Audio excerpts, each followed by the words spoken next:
A lot of people are excited to try out the Hexblast Mines Saboteur as a League starter, and this has been popularized by several streamers and content creators. I myself even have a build guide out on Hexblast Mine Occultist. The trouble is that the key item, the Sandstorm Visage helmet, is not going to be available until people start reliably clearing Sanctums. Additionally, for all we know, the drop rate has been stealth nerfed, and finally, there's going to be a lot of people competing for them. It's a popular looking League starter so far, so it may wind up being cheap eventually. Heck, it may even wind up being cheap within the first few days. We just don't know yet. It's unclear when the central piece of the build is going to come online, and you may wonder what you should do in the meantime. I think that the best answer is a Pyroclast Mine Saboteur, which can be later respec'd into Hexblast when you have the gear. Last League, I League started Pyroclast Mine Saboteur, and it went great. I did make a video about that, which I've linked down in the description below. But I wanted to create this video to go over some of the lessons that I learned from League starting it last League, and also to include an updated path of building that shows the actual tree, gems, and equipment I wound up using to do my endgame farming. I found it really easy to turn this into a tanky build without investing too much into it. The damage was more than enough to do all basic endgame content. I didn't push it to the moon, didn't do Ubers or anything like that, but you definitely can. I just didn't want to stick with the mine playstyle all League, so I mostly used it as a farmer to get my next build ready, and it did excellent for that. It takes full advantage of all the Saboteur's ascendancies, especially since enemies will always be burning, shocked, and ignited. The burning is coming from the ignite whenever we crit with one of our Pyroclast mines, and then of course the skitterbots are doing the chilling and the shocking for us. So what I found was that on some very basic gear, get a 6-link, get a +1 wand, just make sure that you're surviving, you can conservatively be dealing 1 million DPS in a mapping scenario and around 10 million, give or take, preloaded bossing damage if you throw all your mines out first with a simple gem swap from Minefield over to Concentrated Effect or a similar more multiplier gem. Again, I will say those numbers are very conservative. I strive not to be a bait here. I don't want to tell you something that I can't vouch for. I actually want to give a shout out of thanks to a Reddit user named Psychomap, and he frequently posts in the daily questions thread answering people's questions, and he really spelled out precisely to the extent that precision is possible how we should estimate mine DPS without inflating it. I don't want to inflate it, and even then we are talking about 1 to 10 million damage depending on whether you are mapping or doing bossing. So let's talk about some lessons learned. First and foremost, I talked a big game in my previous video about the Tremor Rod as your go-to first upgrade, that you should get your Tremor Rod because, of course, it gives % increased spell damage and +2 to socketed spell gems, which is really big. Plus, mines can be detonated an additional time, which is even bigger. We wouldn't benefit from the level 10 Blast Chain Mine, since that skill or that support turns spell skills into mines. Well, we don't need to. Pyroclast mines are already mines. Still, I was hyped on this. I thought this was going to be great as a first investment to sink a bunch of chaos into, and it turned out to be a bust. I spent a long time chasing currency. Long time is relative. You know, I spent hours or a couple of days chasing currency in an attempt to get one of these that I could 6-link, and it just didn't end up panning out. I did use a Tremor Rod for a while. I believe I had a 5-link one that I bought for a modest amount of currency, and it went okay, but I found that I would have been sinking way too much of my currency into 6-linking it when I could have better spent that currency elsewhere. And also, I was lacking a shield, which on a build like this, where we favor spell suppression, high evasion, and energy shield, it really hurts to not have a shield. Plus, you can shore up other stats on that. Life, resist, blocking a quarter of the damage that comes your way. So I found that it was just a better option to stick with a wand. It doesn't need to be anything fancy. This is the one that I wound up using, but if we take a look at what you can do on just some early mapping, just get a +1 fire spell skill gems wand. It's not going to be horrifically expensive even on League start. Craft a little crit multi on there, craft whatever you need on there, and you can get by just fine with that. So that's lesson learned number 1. Number 2, the Machina Mitts gloves. Here's another one that I talked a big game about, and these did work. I don't want to pretend that they didn't. They were cheap when I bought them. The price could fluctuate from league to league, but historically these have been between 1 and 3C on league start. You can go ahead and do that. I would never pay above 10C for these. They benefited, but not so much that it's worth sinking early currency into, frankly. I found that with some very basic investment into Ghost Dance, Evasion, and Energy Shield, that I was rarely even dipping into my life pool to begin with. So the idea of having gloves that could turn my mines into something that can leech life, it sounded very attractive in theory, but I found that in practice, I was simply not using it enough for what I was giving up. I was giving up really the whole glove slot. There's so many things you can get on gloves, Eldritch Implicits and so forth, big resistances, that it felt silly to be using these, and I fairly quickly transitioned out of these. You can still use these if you opt to, especially if you haven't gotten a lot of Energy Shield gear yet. They're definitely valuable in those situations, but you do not need them. On the other hand, something that I predicted would be a good early upgrade that I did find, in fact, turned out to be the case, was a Xoph's Heart Amulet. This is just an all-around great item. It provides a little bit of life, that part's okay, but strength, we definitely need strength, increased fire damage, fire resistance is always necessary, and the big one, of course, nearby enemies covered in ash. This is not a trivial attribute to come by, the ability to cover enemies in ash, certainly not on league start, and I found that this was extremely helpful and was a consistent boost to my damage. I recommend anointing it with Sovereignty, although before you can afford that, there are definitely some excellent cheap options. The classic, of course, is Divine Judgment. I think that's kind of the go-to, but of course, if there's anything else that you need to shore up, if you need Energy Shield, if you need life, anything, there are alternates before you get to Sovereignty, is all I mean to say. I think Divine Judgment is a great cheap damage option that you can go with. Actually, let's go back to the tree, because speaking of things that you might need shoring up, one thing that I need to emphasize is you've got to be flexible for whatever your mana situation happens to be at the time. This build does shoot to include more auras than you can include in a league start scenario. Just come right out and say that. Ultimately, you can squeeze more auras in with investment, and so you have to be aware of your situation at the time. Be very careful that when you are testing things in Path of Building, that you are setting your active mine limit to max. Because mines reserve mana when you throw them out, and you get it back when they detonate, but you do have to take this into account. And so some of the things that I found useful here, you will not have access to small reservation cluster jewels early on. You're not going to have access to a nice Eldritch Implicit Essence Crafted helmet. You're not going to have access to potentially a body armor with an Essence Craft on it, although that shouldn't be too hard to come by. If you buy a clean 6-link, if all you really cared about was the mana res, you could throw a Deafening Essence at that, and that would be pretty cheap.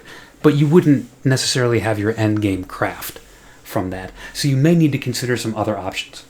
Cheap options would be using Alpha's Howl, or use Devouring Diadem and give up the fact that your Energy Shield protects your life. Maybe that could be some tech to try out, Devouring Diadem with Machina Mitts, so that you can leech life and have it be meaningful, and so that your Energy Shield can be going towards your mana. Plus, the Devouring Diadem, of course, makes your auras cheaper to reserve. So there's some synergy there, but keep in mind, Devouring Diadem is another one that on league start may not be trivial to come by. That could be an expensive one. It has been in the past. So you've got to play this one by ear. You've got to be aware of what your mana situation is. Another thing that I found helpful was Zealotry is where I ended up wanting to go for one of my endgame damaging auras. But a great interim option, instead of Zealotry, if you don't have Enlighten, you don't have Cluster Jewels, you can throw Herald of Ash in there. So I think I have that in like my early mapping setup. Yeah, right there. So Grace and Skitterbots, these are non-negotiable. You can't get rid of those. Grace is just too good for defense, and some of the Skitterbots is just too good for both utility and defense. So and a little bit of damage, of course, from the shock. So those two you cannot give up. Herald of Ash is a fine substitute at a much lower reservation for Zealotry. No, it's not going to deal as much damage, but it doesn't suck either. We also want to make sure we fit in a low-level Clarity somewhere. This isn't just for the Watcher's Eye. You may need to adjust this up and down as you go. Again, the theme here is you want to be flexible with which mana you have at that moment. It's going to depend on which gear updates you can get from day to day, hour to hour. Moving on, I think that in summary on the defense, the overall message on the defense is multiple layered defensive options that are complementary to one another so that you can stand tall for that extra second or two you might need to throw out enemies when you've got, or throw out mines when you've got enemies in your face, and be confident that you're not going to get spiked down. I found that the combination of high evasion, high energy shield, Kintsugi armor, so let's hover over that, something I switched to later on. That was actually in my actual. Now, of course, Kintsugi is not a particularly popular armor, so it was actually very easy to get a +2 and increased damage double corrupt Kintsugi, and then 6-link it myself with Tainted Currency. That ended up being very, very cheap. And so even if Kintsugi is not what you end up going with, something like that I can advise. Go for a body armor that's maybe a little bit off meta. Not a ton of people are using it, but I found that Kintsugi fit together really well with the other things I was doing defensively, which included Ghost Dance, Immortal Call, and Endurance Charges. Together with your evasion and energy shield, these all kind of mix together to make this stew of defense that is more than the sum of its parts. So basically, if you get hit, which is already kind of rare if it's an attack because you're going to have pretty high evasion, but if you get hit with an attack, 4 things happen all at once to make sure that the next hit doesn't kill you. Number 1, your energy shield is going to pop back up from Ghost Dance. Number 2, your evasion is going to skyrocket from Kintsugi, which makes it less likely that you're going to get hit the next time. Your physical mitigation is going to get a bump from Endurance Charges, which, by the way, I recommend that you get from an Enduring Enduring Composure small cluster jewel. And then Immortal Call will get activated as well, and any Endurance Charges that maybe existed from a previous hit will get consumed by Immortal Call to further that damage reduction even more. So all these kind of work together to make sure that you're going to get hit rarely. On the occasions that you do get hit, you throw up a shield of armor against the next one, and it really wound up working quite well. I really had to stand still and play, frankly, rather stupidly to die, or be in content that was beyond what my effective HP could handle. Let's talk a little bit about potential early upgrades. So this is, as I said, you can take this to the moon if you want, but I think many people are going to see this more as a gateway to Hexblast Mines, or even a gateway to a completely separate build altogether. Nevertheless, you're still going to want those initial upgrades to get you into red maps, get you farming something efficiently.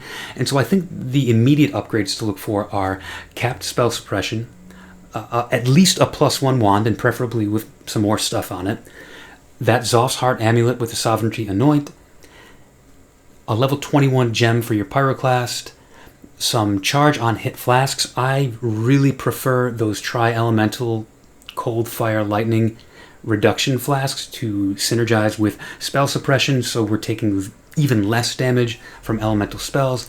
Those can be a little expensive to get charge on hit, so play that by ear. I also really think it's important to automate your flasks. That's an important function of your currency early on.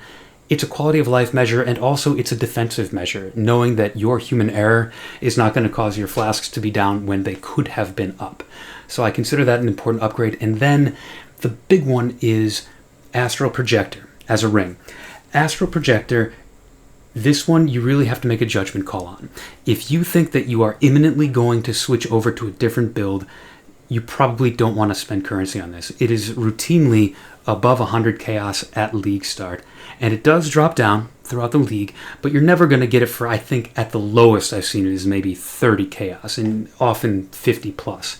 So this is something where if you know that you're going to be switching over to another build soon, it's tough, but consider skipping this.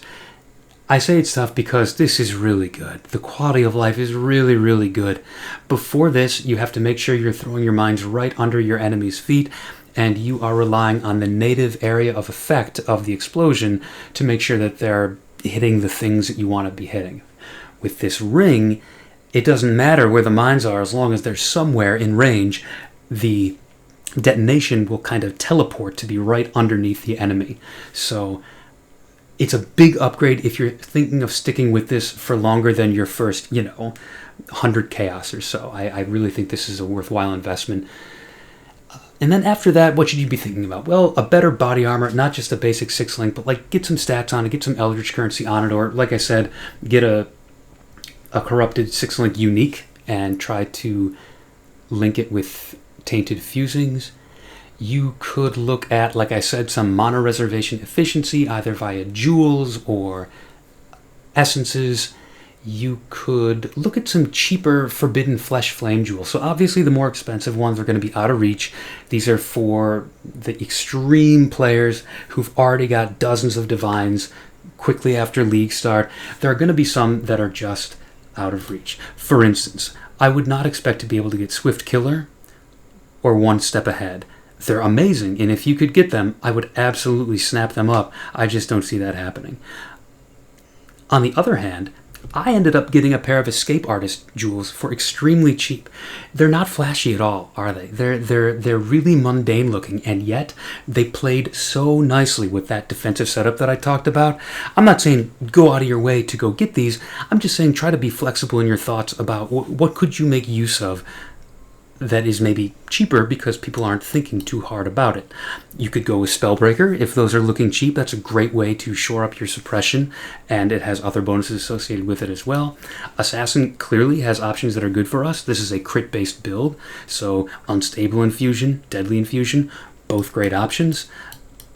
I don't know if you'd want to necessarily take anything else from Saboteur. I think we're pretty much taking the 4 that are good for this build. So if you do go Forbidden Jewels, I would focus on the other 2 classes from the other 2 ascendancies from this class. In any case, as you can see, there are a ton of options. So I'm going to wrap up the video there. I wanted to keep it relatively short since there is a full guide out there, and it honestly hasn't changed a whole lot over the last league. But if you are nervous about getting that Sandstorm Visage helmet, consider playing Pyroclast Mines. Thanks for tuning in, guys, and I hope you have a great league start.